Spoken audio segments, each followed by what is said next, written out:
Right. So ప్రస్తుతం మనము international vice federation వారి ఆధ్వర్యంలో మహిళా విభాగ ఆధ్వర్యంలో మహిళా దినోత్సవ కార్యక్రమం అంగరంగ వైభవంగా నిర్వహిస్తున్నారు. సో ఈ కార్యక్రమం ముఖ్య అతిథిగా మరి యాక్ట్రెస్ సన్న గారు రావడం జరిగింది. వారిని అడిగి మరికొన్ని విషయాలు తెలుసుకుందాం. Hi madam. హాయ్ అండి. ఎలా ఉన్నారు?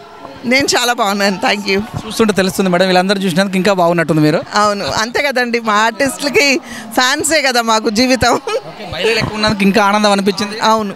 జెంట్స్ ధర్మేస్తారా మేడం? అలా ఏం లేదండి, వాళ్ళేం పర్వాలేదు, వాళ్ళు కూడా ఉన్నారు చాలా మంది. మహిళా విజయం వెనక ఒక పురుషుడు కూడా ఉంటాడు కదా మేడం? అవునవును, డెఫినెట్గా మహిళలకి పురుషులు కావాలి, పురుషుడికి మహిళలు కావాలి, ఇద్దరు ఎంకరేజ్మెంట్ ఉంటేనే ముందుకెళ్తాం. అనిపించింది ఈరోజు? చాలా బాగుంది, చాలా సక్సెస్ఫుల్గా జరుగుతుంది ప్రోగ్రామ్ అండ్ చాలా వెల్ ఆర్గనైజ్, చాలా బాగా ఆర్గనైజ్ చేశారు. అండ్ V3 న్యూస్ ఛానల్ వాళ్ళందరికీ అడ్వాన్స్లో wish you very very happy women's day. So మహిళా దినోత్సవం జరుపుకోవాల్సిన అవసరం ఉందంటారా మేడం మన దేశంలో? అవసరం ఉందండి, ఎందుకంటే అన్ని నదుల పేర్లు, సరస్సుల పేర్లు, అన్ని పేర్లు కూడా మహిళలే. ఎక్కడ మహిళలను పూజించబడతారో అక్కడ దేవతలు ఉంటారని కూడా చెప్పబడినటువంటి దేశంలో చాలామంది అంటారు ప్రతిరోజు అమ్మ రూపంలో, చెల్లె రూపంలో, తల్లి రూపంలో, అమ్మమ్మ రూపంలో కొలుస్తున్నా కూడా ఒకరోజు స్పెషల్ అవసరమా అని కొంతమంది కూడా అంటారు. దీనికి ఏం చెప్తారు?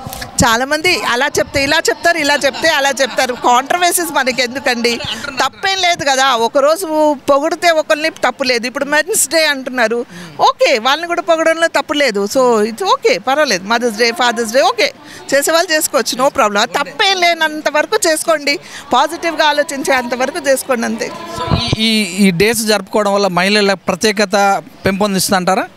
డెఫినెట్గా వై నాట్. అంటే ఇంకా వాళ్ళకి, అంటే తెలియని వాళ్ళకి ఇంకా మంచి మంచి విషయాలు తెలుస్తాయి, ఇలాంటి ప్రోగ్రామ్స్ జరుగుతాయి, వాళ్ళు ఇంకా కొంచెం మంచి తెలుసుకుంటారు లైఫ్లో అని అనుకుంటున్నాను, నా ఒపీనియన్ అది.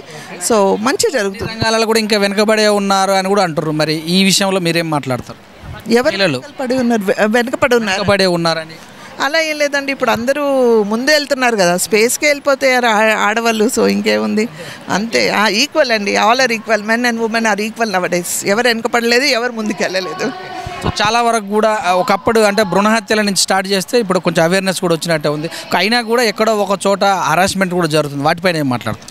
మంచి కార్యక్రమానికి వచ్చాను, మంచి జరుగుతుంది. మన కాంట్రవర్సీస్ మాట్లాడుకోకుండా మహిళలపైన జరిగే వాటిపైన ఏం చెప్తారు అంటున్నాను? లేదండి, ఒక్క మహిళల గురించే మాట్లాడదు అంటున్నాను నేను. జరిగే అటు ఇటు జరుగుతున్నాయి, కాదనట్లేదు, కానీ మనం ఎందుకు ఇప్పుడు దాని గురించి మాట్లాడుకోవడం? ఏం చెప్తారు మా టీవీ తరపున మహిళలకి ఏం చెప్తారు? Wish you happy women's day, అంతే. మన అందరు మహిళలు కలిసి విల్ రాక్. సాధించేది ఏదైనా ఉందా మహిళలు? పోనీ మీ మాటల్లో చాలా ఉంది, అందరు సాధించాలి, మహిళలే కాదు, మీరు కూడా సాధించాలి. తప్పకుండా. నేను ఆల్రెడీ మా ఛానల్లో మంచి పొజిషన్లో ఉన్నాను మేడం, అది ఇంకా సాధించాలి, తప్పకుండా చేస్తాం. అందరు సాధించాలి. మీ ఎలా ఉంది, మీ యొక్క ప్రొఫెషన్ ఎలా ఉంది?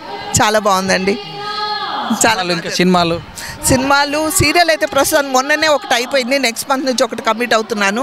అండ్ నా యూట్యూబ్ ఛానల్ అందరు చూస్తున్నారు, మా ఫ్యామిలీ మెంబర్ నుంచి అందరు తెలుసు కాబట్టి అది కూడా బాగానే ఉంది. సిరీస్లో ఏమైనా మళ్ళీ తీసే అవకాశం ఉందా? ఏదండి? వెబ్ సిరీస్ వస్తున్నాయండి, మా ఛానల్లోనే వస్తున్నాయి. సో ఆ సయ్యద్ స్టూడియోస్లో వెరీ సూన్ రిలీజ్ అవుతాయి. Okay madam, thank you. Wish all the best. Thank you అండి, థ్యాంక్ యూ సో మచ్.